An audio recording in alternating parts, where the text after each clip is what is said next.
বাত ব্যথা হলে সেটি কি আসলে সারা জীবন থাকবে কিনা?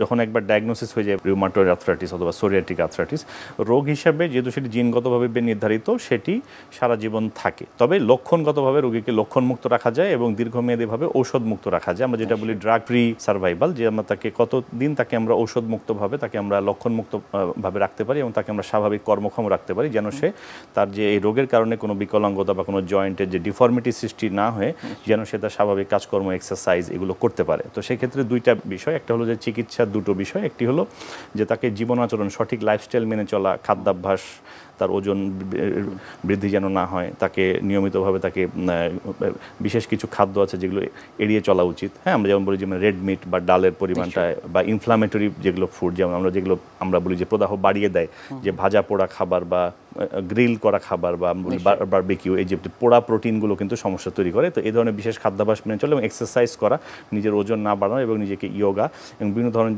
যে শারীরিক কসরত আছে সেগুলোর মধ্যে, বা সিম্পল জগিং হতে পারে, সাইক্লিং হতে পারে, সাঁতার হতে পারে, তো সেগুলো মেনে চলা। আরেকটি হলো যে ঔষধ। তো ঔষধের মধ্যে আমরা যেটা বলছিলাম যে যদি রোগী আমাদের প্রাথমিক দশায় এসে থাকেন, সেক্ষেত্রে কিন্তু আমরা স্বল্পমেয়াদী বা মধ্যমেয়াদী ওষুধের মাধ্যমে এবং রোগ প্রতিরোধ ব্যবস্থাকে ঢালাওভাবে দমন না করে টার্গেটেড চিকিৎসা করে আমরা কিন্তু তাকে একটি নির্দিষ্ট কোর্স সমাপ্তির পরে তাকে কিন্তু আমরা ঔষধ থেকে মুক্তি দিতে পারি। এবং যদি সেটি রোগীর জীবনাচরণ যদি সঠিক থাকে, তো আমরা দেখা গেছে যে 2 থেকে 4 বছর বা তারও বেশি সময় পর্যন্ত রোগীকে ঔষধ মুক্তভাবে রাখা সম্ভব হচ্ছে এখনকার আধুনিক চিকিৎসায়। অনেক ধন্যবাদ আপনাকে আমাদের আজকের এই অনুষ্ঠানে আসবার জন্য। ধন্যবাদ। প্রিয় দর্শক, এতক্ষণ দেখছিলেন স্বাস্থ্য প্রতিদিন। কথা হচ্ছিল খুব গুরুত্বপূর্ণ একটি বিষয়, বাত ব্যথা নিয়ে। আশা করি আমাদের এই গুরুত্বপূর্ণ তথ্যগুলো আপনাদের অনেক বেশি উপকারে আসবে।